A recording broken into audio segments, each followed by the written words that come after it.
Hello, welcome everybody. Um, this is a webinar that's focused on women in medicine, and the topic today is mentorship. And we have a really exciting group of panelists today who are going to share with you some of their experiences being mentored by women in science. And so I'm Erica Orsini. I'm a junior faculty at the Cleveland Clinic, and I'm also mentored primarily by a woman, Dr. Rachel Sharaga. So I'm just very excited about this topic, and I will introduce you to our discussants. So first we have Dr. Anne Sperling. She is a rock star mentor who has mentored all the women on this panel today, including myself, through the ATS mentorship program. She is a professor of medicine at UVA in the Department of Pulmonary and Critical Care Medicine. She has an extensive, well-funded lab which focuses on immune mechanisms of various lung diseases. And she's also the former assembly chair of AII. So we're very excited to have Dr. Anne Sperling here today. We also have Dr. Catherine Bonham. She is the scientific director of the ILD and sarcoidosis program and associate program director of the PCCM fellowship, also at the University of Virginia. She was mentored by Dr. Sperling at the University of Chicago, and their work was able to get Dr. Bonham a K23, which allowed her to study T cells in IPF. And then finally, we have Dr. Filiz Korkmaz. She is a brand new assistant professor in the Department of Microbiology and Immunology at the University of Iowa. And she worked with Dr. Sperling, and her mentorship allowed Dr. Korkmaz to get a K99R00 award on her work studying the role of the scavenger receptor LOX1 during pneumonia. So very excited for this all-star group. And I'll just pose the first question to the group about mentorship. So how can a mentee ensure that they are making the most of their mentor-mentee relationship? All right, I don't know who wants to start, but I can start. I think maybe as a junior mentee who most recently had, have had relationships with a lot of different mentors in terms of, my career development. And I think one of the main items that you would like to be successful is to be proactive. I think, with Anne, scheduling meetings regularly so you don't kind of let it fall by the wayside is really helpful, especially, with, in the context of, mine and Anne's relationship, where it was sort of this official, ATS, mentor-mentee relationship. That doesn't just kind of happen for you. You have to reach out and schedule meetings and be proactive so that neither one of you kind of forgets, and then, a couple of years goes down and you realize you've never met with each other. So I think that's one of the biggest items for a mentee specifically is to be proactive and to, maybe identify some action items before you meet. So you're not just like show up and be like, I need help. So we'll start with that. I would say, sorry, go ahead, Anne. No, go ahead. Go ahead. So I mentored with Anne, and I think that one thing that was really important was identifying in our relationship, kind of almost up front, what we expected of each other. I don't think we always did this very well, to be totally honest. I was, a new fellow, and I really was super excited about studying in Anne's lab and learning about my topic, but I think that in what I've learned about being a mentee is partly that some of the goals and expectations that you set with each other and really being upfront about what you hope to achieve together is super important. And sometimes we don't feel comfortable getting into like nitty-gritty things, but even just talking about things like, what kind of communication do we prefer? How often should we meet? What sort of things should I be blocking out in my calendar to make sure I attend? what other commitments do I have? So, you know, if I'm in lab or I'm doing a clinical rotation, if you do clinical rotations, you know, what are really the expectations? And that helps set the stage for a successful relationship. So I'm blown away by the wisdom of these two mentees. Um, and, um, and I'm not sure how much I have to add, but I do have to say that there's multiple kinds of mentees, right? And it's kind of interesting. So Kathy actually worked in my lab. I saw her, you know, week in and week out. We worked together for several years. I don't know. Don't tell me how long, Kathy. It was a while. And I think that the idea of setting expectations for people that you're mentoring in your group, and then also to hear their expectations of you, is something that I have actually just recently become more formalized with new people. And those expectations also change over time as people become, you know, in the beginning, people need a lot of hand holding. They want to see me a lot. Later on, they may never want to see me. You know, I have to like hunt them down when they're working in my lab. So those expectations change, but to update them, I think is a great idea. But also for me to hear what you want out of it. So fellows, when they work with me, are totally different beasts than what I grew up as, right? So I grew up as a PhD student and then a postdoc. Fellows really come to your lab as full-grown adults, you know, in some ways. They have tons of knowledge and tons of expertise in some areas, but then in other areas they're start beginning or you know, intermediate level people. So understanding where people are coming from, you know, you can't mentor a fellow in the same way that you mentor a graduate student who just graduated from college, for instance, right? So that's a big thing. And then the other thing, a kind of mentee is Filiz is an example of, which is someone I got hooked up with either formally through ATS or periodically, like Jehan, someone who just has like roped me in and was never a formal relationship. And for those, I really need, and I think most people would agree with me, I really need to know what you want out of the relationship and what you need out of the relationship. Because I can talk forever on lots of different topics, but you may not need me to talk on all those or help you with that. And then the other thing that for both of them that I think my number one goal has been is to help open up doors. And I think they have to walk through it, they have to succeed. But if I can open up the door to a position at ATS, which is what I did with Filiz, Kathy was able to do that totally on her own. She didn't need me for that. But that, you know, is a way that she can move forward.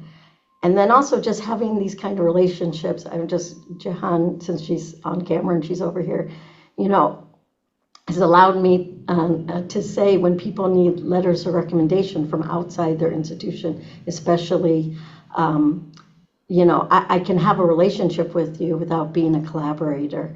And that is, I think, really important for people's futures because you're going to need letters for promotion, for Ks, for all sorts of things.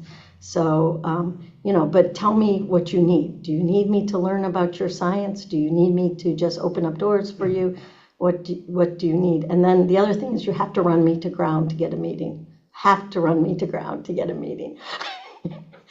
You have to bug me and we have to get it on the calendar and then it will happen.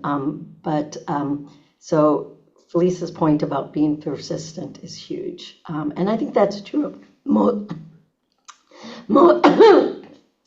most senior faculty. But it's not. So sorry.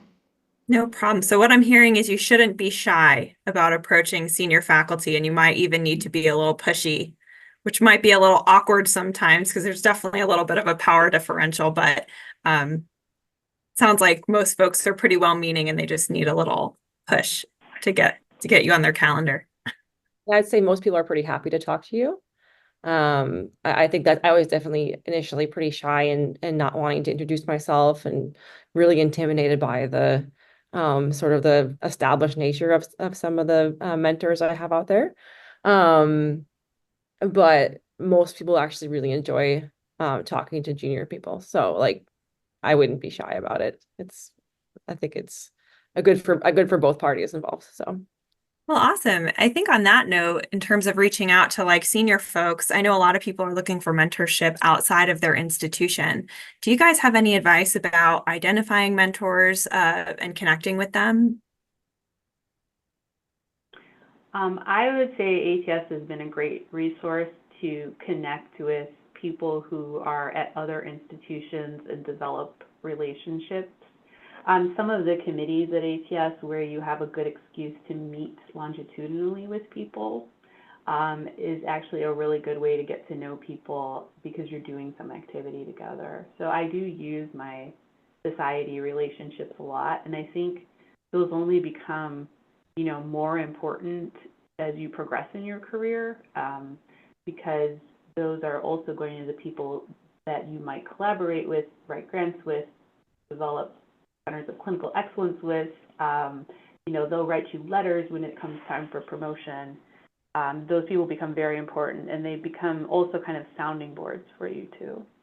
And so I did look early on in my career for those outside mentoring or sponsorship relationships and tried intentionally to build those.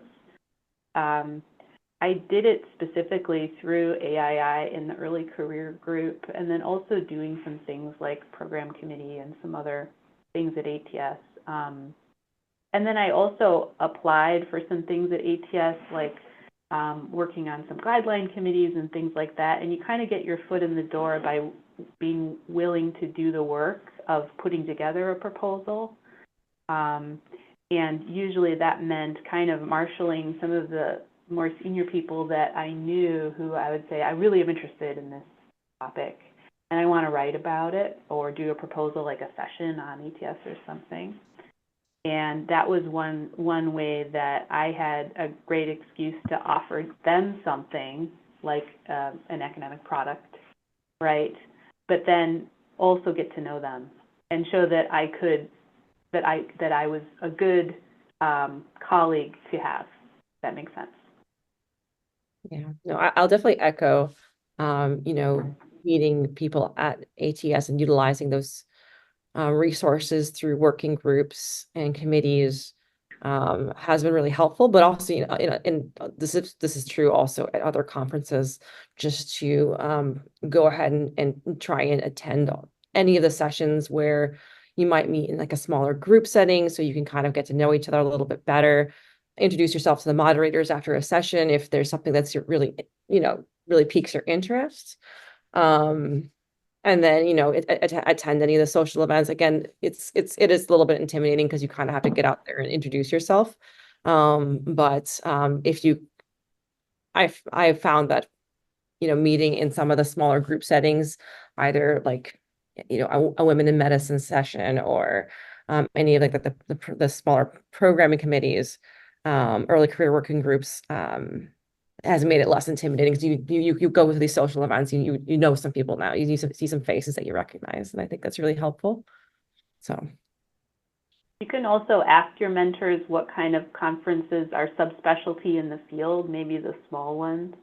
Yeah, and those are really nice. The ATS can be very big. If you go to a conference that might be so in like fibrosis, we do like iClass, which is maybe a couple hundred people, or in sarcoidosis, there's ASOG and WASOG, and it's smaller, but it's kind of like all the people that really, really care about the field, and so it's easy to talk to them at lunch or between sessions and develop relationships that way.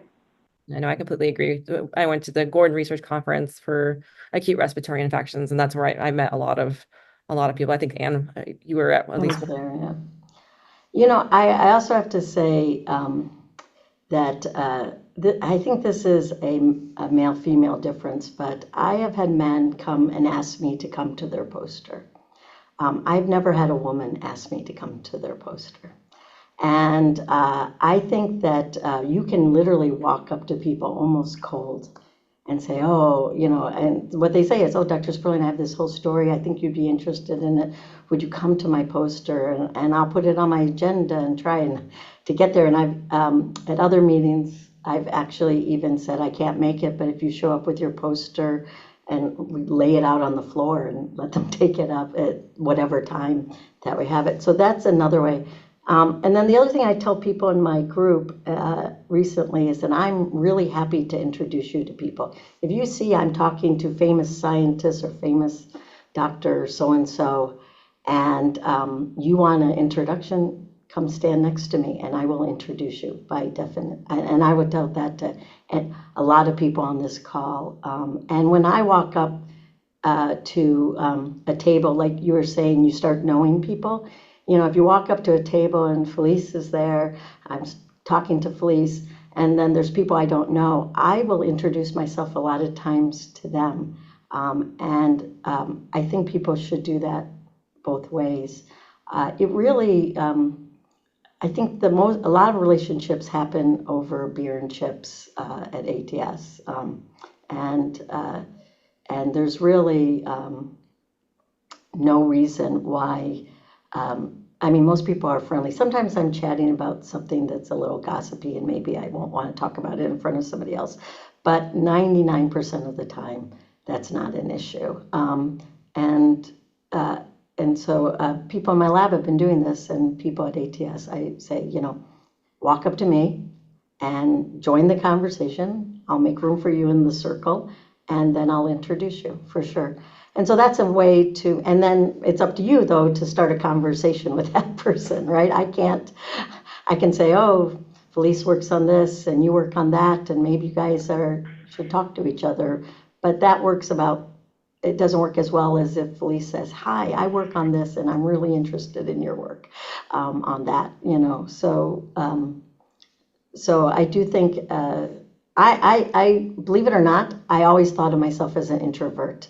I know this is unbelievable to a lot of people, but I grew up very shy, and it's been a lot of work. And even to this day, there are times when I just want to go back to my hotel room and be in the quiet. So I understand that, but you have to put yourself out there. You just have to put yourself out there. Wow, those are fantastic responses. And it really sounds like to be successful in science and in medicine, it's really a requirement to have both internal and external mentors. So that's really helpful advice in connecting with people outside of your institution. So next, I was kind of wondering if you guys have ever experienced challenges with mentors, and if so, how did you guys navigate the challenging situation? I'll talk. So I think one thing that was hard for me as a mentee is, I'm a little conflict averse, and this is getting better, but I'm also kind of a people pleaser too. And that led to some problems in my relationships sometimes with my mentors, because I tend to overcommit. Okay, so that's kind of one thing. And you don't want to overcommit and underdeliver, right? It has to be the other way. And it's a little hard, admittedly, to say because you're really coached, especially in early career, to kind of say yes to everything, until you can't say yes anymore. And you can stop doing that maybe mid-career, right? But in fact, it can be a detriment to you if you're just pulled in a lot of directions. And let's face it, especially in certain stages of life, I was I had young kids, and I was trying to be a good fellow, and I was trying to do great research, and I was trying to make sure that I was a good mentee in Anne's lab. And I didn't always deliver, and that was a problem. So I had to take stock of what I was doing, and I had to ask Anne I think this happened at one point. I was kind of doing a lot with pulmonary hypertension. I even had a couple like early publications in that. I don't do pulmonary hypertension anymore. I decided that wasn't really a focus for me. And Anne had to, I actually used Anne in some way. I asked her if she could help me kind of extricate myself from this. I don't know if you remember this, Anne. But she went to our chief and was like, look, Kathy needs to focus on, being successful in her K23 and her immunology work. And her filling this clinical role in pulmonary hypertension at this time is not going to be helpful for that. And that was kind of one way that I started to solve that problem, as an example. So I do remember that. Kathy would be on the phone with patients in the lab all the time, and it was detrimental. I felt like it was detrimental to her success. And she had been, there was a need. They picked on a young investigator to fill that clinical need, and she needed someone to say, are we supporting this young investigator or not? Let's think back on what's going on here. I think it also comes up, and it came up with Kathy, not just with Kathy, but with other people too. Women have babies, and they take maternity leave. And now maternity leave, thank God, is usually 3 months, right, or 12 weeks. And but there's this problem, which is clinical expectations do not go down by 25%, right? In most cases, most places.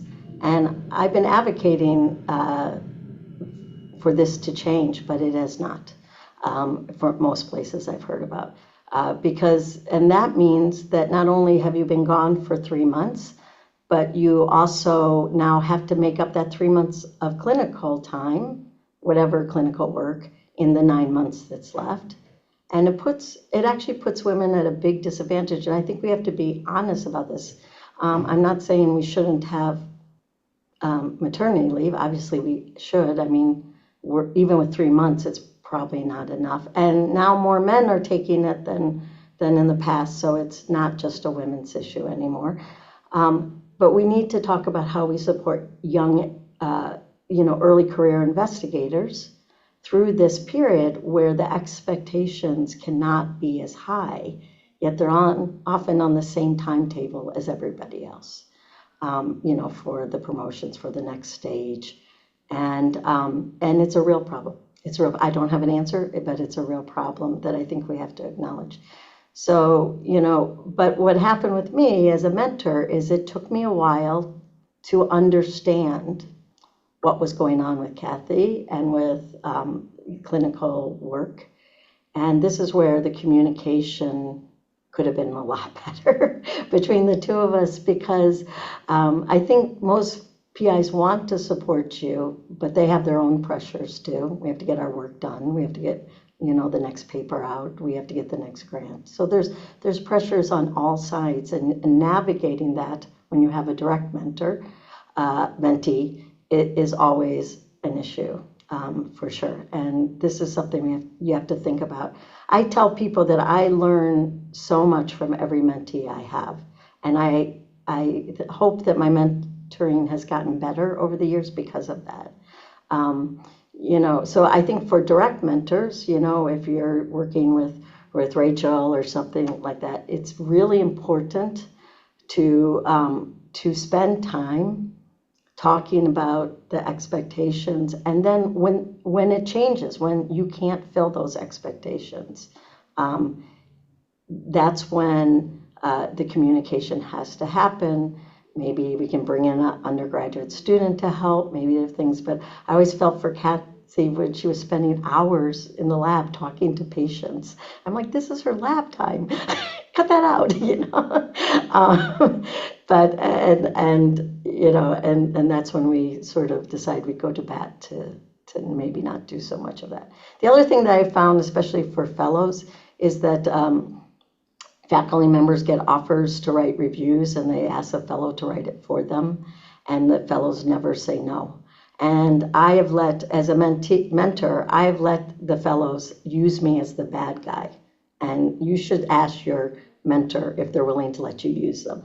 And I have said things that, and I don't think this came up with Kathy, but with some other mentees, I've said, look, you can do one review this year, but you can't do 4 reviews this year, right? You have to say no. And what I want you to do is go say to famous Dr. X, I am really sorry, but Anne will just have a fit if I do another review.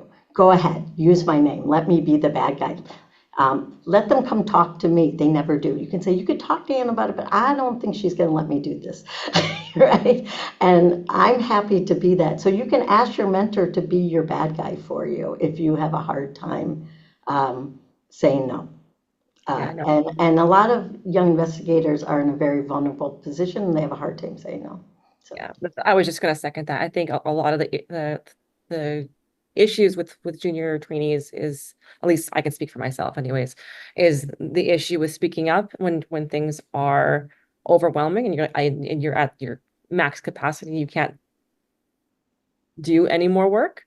But speaking up is a huge issue. Bringing it to your mentor or any other mentors that you're struggling with the amount the workload that you have, and also saying no, right? Yeah, 'cause I think that's a huge issue because you feel like you have to be at this point in your career doing everything possible to get your name out there. But if you're not doing these things well at that point because you're so overwhelmed, it's almost as a detriment. So I think having that open communication is really key. And if, I think to diversify your mentors too is also if there are certain challenges that's, say I'm a woman, my postdoc mentor was a man, right? If I don't feel like I can't speak to him about, childcare issues or, things like that, identifying other mentors within or outside your institution, I think is also very important.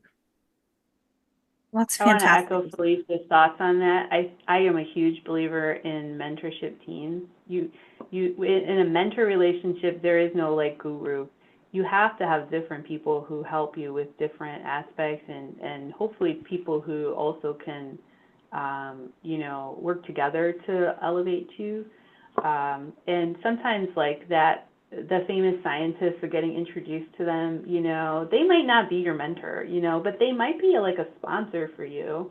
They might put you in a role that is, higher visibility or something if they get offered something, or like, oh, I met Felice at that, and I think, I need to appoint somebody there. Maybe she'd be really good at that, So you can like kind of construct these relationships, and I think that's protective for you too, because sometimes as you go through a mentoring relationship, there can be rocky parts where you don't agree or you need other people as a sounding board. And if you have that network, you're much more protected from and insulated from some of those issues sometimes. These are all fabulous points. We're going to pivot a little bit, and I wanted to next ask about peer mentorship and how that differs a little bit from the traditional mentor-mentee relationship, and why are peer mentors important for your career? I think, yeah, I'd say peer mentors are just as critical for your career as your sort of more established mentors. I had some excellent peer mentors, when I was going through the faculty application process, where, a friend of mine and I were kind of applying to faculty positions at the same time and discussing the specific, details about how to interview. We like bounced our chalk talks off each other, did the whole presentation for one another to give each other feedback. And then after, a certain interview, we would go back and say like, what worked and what didn't work. And I think that was, we were both successful, so happily. And I think that was really critical in terms of career development, along with, my postdoc mentor who, he hadn't gone through the whole application and chalk talk process. So while he was helpful and giving feedback, couldn't give a lot of the feedback for the specifics. And also, time has passed, right? So things change in sort of the application process. Um, and so kind of going through that alongside with somebody was extremely helpful. I think some of my most valuable people who have mentored me have been your peers. I met some of them through ATS mentoring, actually. Praveen Akusat was one. There were several, but they were just maybe 1 or 2 years ahead of me in this journey we're all on, and they gave me great advice because they had just been through it, and I could really relate to their situation about, what's my next step in my career development, if, how do I set up labs, how do I think about, grants, and things like that. On the clinical side, how do I set up a subspecialty clinic and lead it effectively? They were super important. And there were also individuals that you have within your institution. We actually have a meeting, it's about every other week, of kind of early to mid-career faculty, and we kind of just talk to each other about our projects. It's a good thing to keep accountable with too, but you also kind of you develop kind of a club, and it's actually like a support system emotionally for you too. So it's actually super important. And I think I've gotten as much out of my peer or near peer mentors as the senior mentors that I have. I think it's a lifelong issue that you need peer mentors, but it's very interesting to me that at a certain point, and Kathy kind of mentioned this, that your mentors eventually turn into your peer mentors, if that makes any sense. A lot of times they're not really that much older than you sometimes. I know I'm older than everybody else, but for instance, I was just talking about one of my mentors who's Julian Solway, and Julian, I would say in the beginning was a real mentor, and then later on was a peer mentor. I don't feel like there's a big age difference between us now, but there was back then, even though we're getting old at the same rate. So I do think it's really important, and most importantly, for your sanity, for having a group to chat with when grants are killing you or clinic is killing you or whatever is your challenges. I still meet every week with colleagues from the University of Chicago for an hour of just chatting.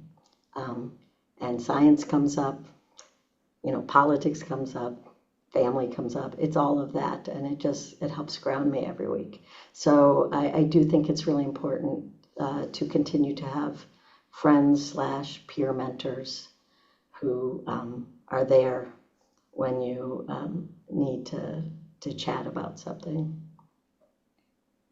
That's I wonderful. always like to have an excuse to make a recurring thing like that. So for me, I met a bunch of people who all were individuals who were running ILD, sarcoidosis kind of programs, and we decided that maybe we want to review clinical cases once a month. And over time, that was 5 years ago, and we still meet once a month. It's a recurring First Fridays thing, but it's actually resulted in a lot of friendships over time. So we still review cases, but as we're kind of aging together in our programs, actually now we're writing grants and doing some research together, and it's we hang out sometimes if we're visiting each other's institutions. So it's kind of fun, but it's kind of started out with just having a reason, a need to meet, so you can find that even if you don't know anybody yet. And as long as you have a good reason to meet, that's something that maybe is a little bit recurring, you can develop that. And it becomes good. I'm trying to do something similar over here in Iowa. But there's I started with, I think, 5 other new professors. And we've sort of bounced around the idea of just having, I mean, yeah, like a monthly lunch, dinner, sort of just to talk about the early stages of lab setup and career development and grant writing, that kind of thing. Um, and that, hopefully, that'll evolve into, collaborations and friendships. And I think that's really helpful both for a mental health standpoint and career development standpoint. Um, so I would definitely advise, early career faculty not to shut themselves in their office and just kind of get out there, even, to socialize every once in a while, just to meet people and to get some new ideas. So And what do you guys think is important about having female mentors in particular for all folks? Why is it important to identify female mentors? So can I just say that I had no female mentors? And so I cannot answer this question, but I am happy that we are at the age when everybody else can answer this question. yeah, no, I think other than the fact that we're half the population, I think that, identifying female mentors for both, female and male early career faculty is important, in terms of understanding the challenges that, women face in terms of, reproductive health, maternity leave, caregiving. Caregiving can be also not necessarily just children. I feel like this particular age is very challenging, right? You're mid-30s, late 30s. And so you have, ailing parents also to take care of. I know that kept me in New England for quite some time. And just, a lot of that responsibility and still unfortunately falls upon women. And I think, men can definitely, gather some, knowledge from that and perhaps, bear some of that burden. And in addition, I think I identified some female mentors when I was going through the faculty application process again in terms of negotiation. We're really bad at it. I'm very bad. So, I spoke with like Kate Fitzgerald, who's at UMass, and she's like very busy person as well, obviously. And she just called me and she's like, we're gonna have to sit down and talk about negotiations because like we're really bad at it. And she gave me some solid numbers to use, here, like if you don't feel comfortable just, going in on your own, you have like a handbook that's state salaries and like you can go in with actual numbers to back you up so you're not so you feel more comfortable.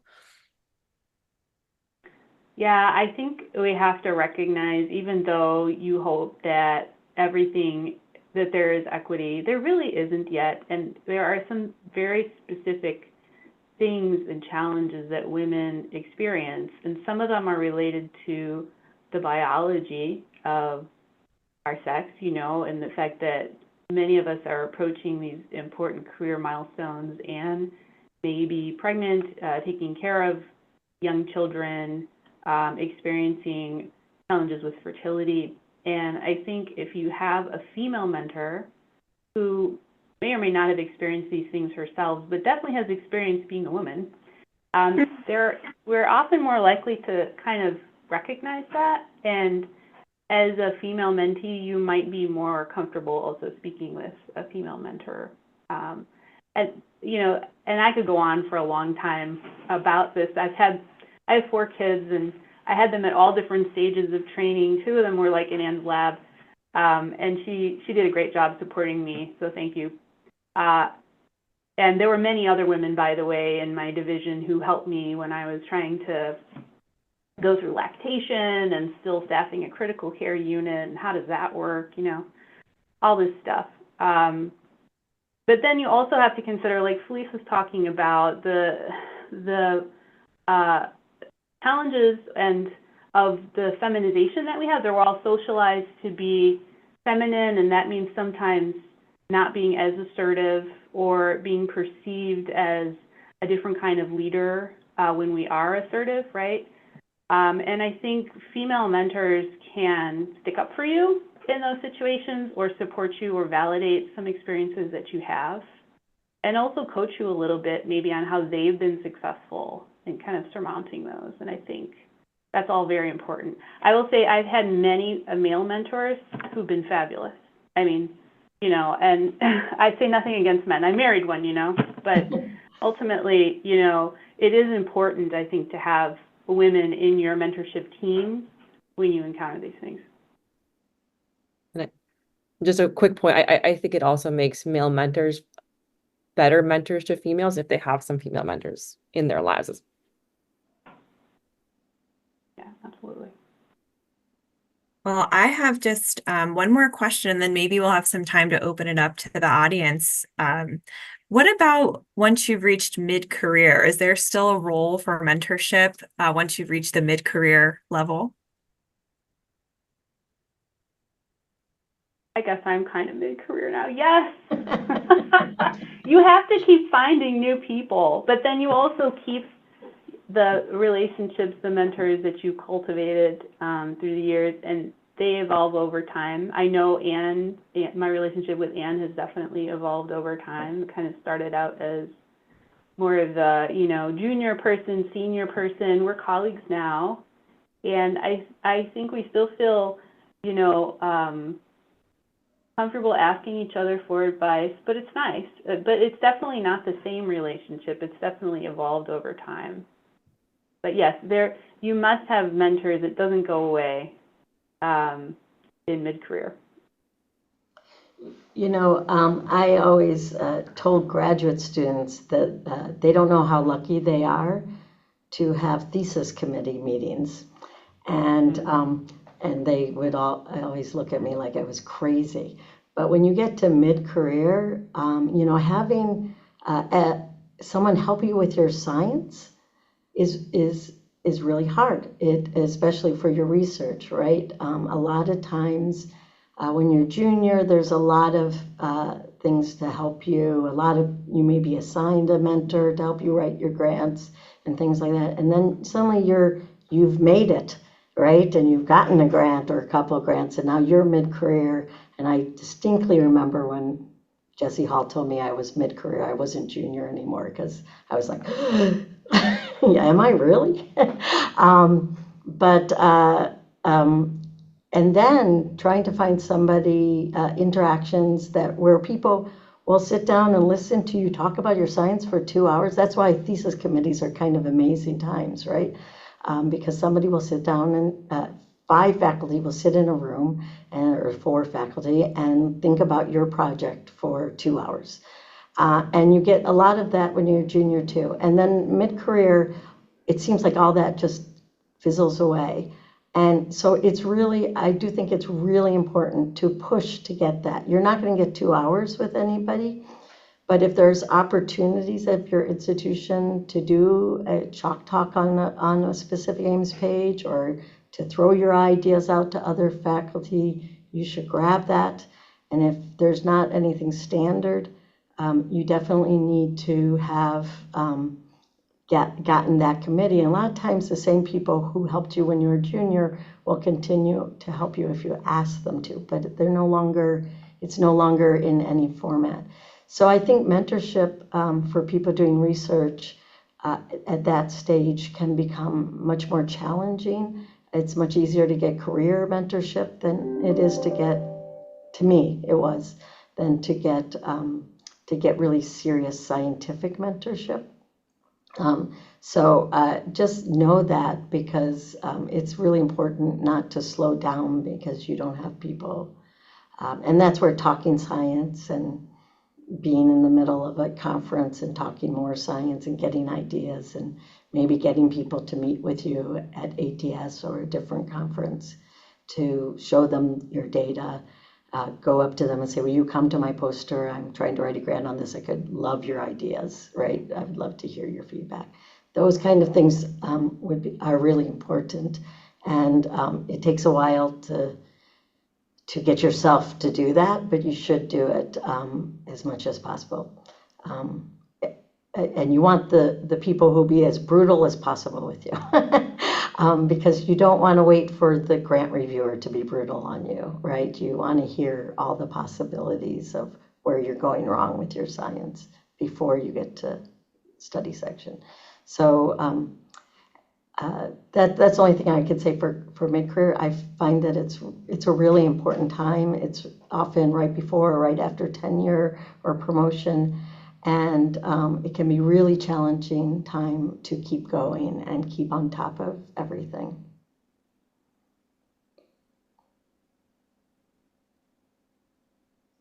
Great. Well, then I'm happy to open it up to the audience if anyone has any questions for these fabulous scientists and mentors and mentees. Erica, if I may interject right there, I am a mid-career faculty member, and I can tell you it's the most isolating time in your career, I think. Enjoy the time when you're a junior because everyone's doing everything for you and very happy to help you, because I think us as a scientific community, we're very nurturing. And the NIH, all the foundations, ATS included, there's lots of opportunities for early career junior people, right? When it comes for some reason, like you said, and all of a sudden you're no longer mid, you don't even realize it, but you're like, wait a second, why aren't I getting any support anymore? So I feel, for me at least, I felt like I had to work harder to get the support I needed. And it's not the same kind of support we think of. We don't think about necessarily the funding or whatnot, but it's different sort of support. And a lot of people, I don't know if, we wear tattoos saying mid-career, you don't help or what, but people, I feel they don't offer unless you ask, because I suppose they don't want to offend you if you don't necessarily need the help, right? But yeah, it's isolating, and reaching out to people and having your network of your gang that you're building up, that Filiz and Kathy, you guys were talking about, your gangs that you're building up, that's going to be your support system, because, your peer mentors are always going to be there. And you're going to need them more when you're in the mid stage than now even. And then people like Anne, they're always handy, always handy. And when you're mid-career, especially at your home institution, I feel like that's where you feel the most isolated. So it's always best to have a network of mentors that you've built up from outside, because they're going to be more helpful to you as you progress. Sorry, didn't mean to break the floor. No, that was perfect. Perfect. I talk about my monthly meeting that I mentioned, where I meet with the other people, as like, we talk about like a therapy session. Like, we don't always solve the problem we came, like the case or whatever, but we all just agree that it's a hard case and that we're doing the right thing, and that, we support each other, and you always feel better about it, even if you didn't always get to the solution, I think we lost Erica. Oh, no. Tiana, can you see if Erica's in the waiting room? Uh-oh. Do you have any questions? I'm so happy to just take more questions. I can jump in. Thank you guys so much. This has been a really great conversation. I think a lot of the points are really insightful and also hitting like very close to home at the stage of career that I'm in right now. So I appreciated that. I think this is just more like a mindset or an attitude question that I'm curious if you guys have thoughts about. I find a lot of times I feel hesitant to approach people because, and you've touched on this a little bit, but feeling, a bit like you're a burden. Or if you see mentors like Anne, for example, who have a lot of mentees, really busy, you feel like you're just one more in the mix. And I was just curious, as mentors, how you would sort of coach or guide people who might feel similarly, and as mentees, how you've dealt with that feeling, if you felt that at all. Maybe that's unique to me, but I do kind of think that there are other people in our space who feel like they're just adding one more thing to a mentor's like very busy schedule and mentee list. Certainly not alone. I feel like now that I'm very obviously just 1 month into, early faculty, but now that I'm starting to have mentees, I'm kind of realizing like how much of it not a burden it is. You think when you're just the mentee the whole time, you're thinking, okay, they have so much to do, they're so busy, they're going to be annoyed that I'm coming to speak to them. And I could say for myself, I'm never annoyed. Like I'm happy to speak with mentees anytime. And I will take time additionally to speak with mentees. Certainly, I think it helps coming in with some kind of agenda of what you want to talk about is certainly helpful because time is limited. But I'll just say, in terms of now that things are starting to shift slightly, I'm feeling a lot more comfortable talking to more senior mentors because I've come to realize, I'm happy, so I'm sure that they're not going to be bothered as well. So I have to say, I'll just tell everybody here that after I got tenure, I got a little depressed. And one of the reasons, it's kind of a weird time to get depressed, right? But one of the reasons is that your whole life, you're like, okay, get your PhD, get your postdoc, get your papers, get your job, get your first grants, get your this, get your papers, get your tenure. And then suddenly you're like, what now, right? And it was, I think, extremely surprising that I felt so at sea, actually, at that period of time, because I got my tenure, everybody, I had my party and everything else like that. And then I was like, okay, now what's my goal? Now where am I going, what I'm doing? And I did a lot of thinking about this, and I tried to decide what I liked the most about my job, right? And the thing that I like the most about my job is mentoring. So I just made that decision. I do the rest because I have to, but I really enjoy mentoring. I feel very guilty when I am too busy to help somebody or can't. And I will meet with people at night and on the weekends. And you could see, if you know my CV, after tenure, I actually started taking on more roles in both graduate education and fellow education and all of that. And I also got more involved in ATS because that was a community thing that I enjoyed. So I do think it's important to find the people who want to mentor. And I'm not saying everybody will say, yes, I can. Some people might say no. But I always feel guilty when I think, oh, should I have followed up? Was I supposed to follow up? I'm going to follow up. Or was Filiz going to follow up with me? Which is why now when I start a mentorship relationship with anybody, I always say, you're responsible for getting on my calendar. Because if you're on my calendar, we will meet for sure. And I think a lot of people are like me. A lot of people at the end of the day, my postdoc mentor, I just went to his 70th, they did a symposium for his 70th birthday and his retirement. And from one thing, he's doing something else. And he got up and said, these people I've trained, this is the most important thing. And when he sees everybody's acknowledgement slide of people he's trained, and they're acknowledging now these 20 other people, he feels like this is his legacy, right? And I feel the same way. I have to say, I feel the same way. And I like the fact that it's not just the people who've worked in my lab and been productive for me and for themselves, but also the people that I have mentored throughout. And I have to say, because I didn't have any women mentors, I have felt like it's important for me to try and mentor as many as women as possible. Though I get paired up with men plenty too, so it's not like it's just women. But I almost will never say no to a woman who needs mentorship or wants to talk science with me or anything else like that. I don't think I say no to anybody, actually. But I do say it's up to you to get on my calendar. And, I think that's fair and to bug me if I don't respond, because we all get 100 emails every morning and, it's hard to get through them.